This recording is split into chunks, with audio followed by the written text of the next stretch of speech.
C'est une très bonne question de se demander qui vont être finalement les victimes de cet accident. Évidemment, la première victime va rester cette personne physique qui va subir des préjudices propres. Il va exister d'autres victimes de cet accident et ces victimes en fait ne sont pas des victimes directes, c'est ce qu'on appelle des victimes par ricochet. Et ces victimes existent et sont notamment par exemple les associés de cette société ou la société elle-même, puisque la société est une personne morale. Chaque victime pourra donc et devra évidemment faire ses demandes d'indemnisation et qui seront des demandes propres à chaque victime. En cas d'accident, lorsque le dirigeant ou l'associé va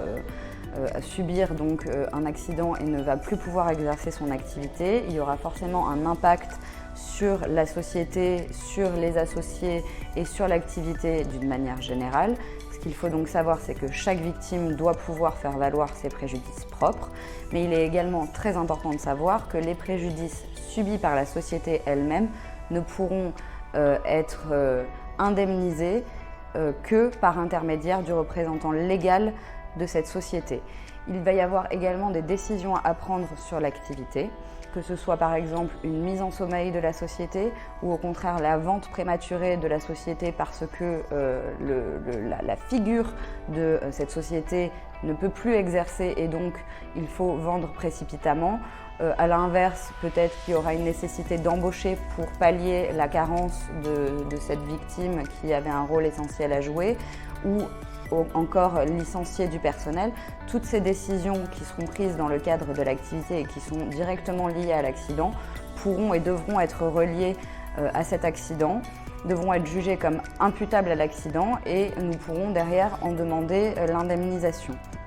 C'est exactement la même chose dans le cadre d'un accident qui serait subi par un professionnel libéral. Si derrière la société ou le professionnel libéral et indépendant devait avoir une baisse d'activité qui entraîne l'ouverture d'une procédure collective, alors il est très important de savoir que ce n'est pas ce professionnel-là directement qui va pouvoir demander l'indemnisation des préjudices économiques subis finalement par sa structure. L'ouverture d'un redressement entraîne automatiquement la transmission des pouvoirs auprès du mandataire judiciaire désigné qui aura seul la capacité et le droit d'agir au nom de cette structure et de demander l'indemnisation des préjudices. Mais par exemple, si un médecin demain qui exerce à titre libéral a un accident,